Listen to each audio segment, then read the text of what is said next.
আসসালামু আলাইকুম প্রিয় বন্ধুরা, আশা করি ভালো আছেন। বর্তমান সময়ের সবচেয়ে উপকারী সবজি হচ্ছে করল্লা। আপনারা যে ক্ষেতটি দেখছেন এটি আমার ছোট্ট একটি জায়গার মধ্যে আমি 4টি করল্লা গাছ লাগিয়েছিলাম। সেই করল্লা গাছে প্রচুর পরিমাণে করলা ধরেছে এবং প্রতি 2 দিন পর পর প্রায় 1 থেকে 1.5 কেজি পরিমাণ করলা আমি সংগ্রহ করতেছি, যেটি আমার পারিবারিক চাহিদা সুন্দরভাবে পূরণ করতেছে।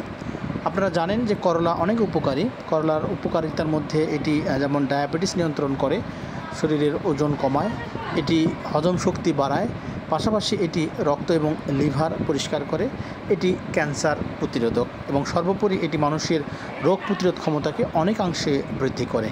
তো কাজেই বন্ধুরা, আপনারা যদি আপনাদের পরিবারের বসতবাড়ির আশেপাশেই 3 থেকে 4টি করলা গাছ লাগিয়ে এরকম মাচাতে উঠাই দেন, তাহলে এই 3 থেকে 4টি করলা গাছ থেকেই আমাদের পারিবারিক যে করলার চাহিদা রয়েছে সেটি সুন্দরভাবে পূরণ করা সম্ভব।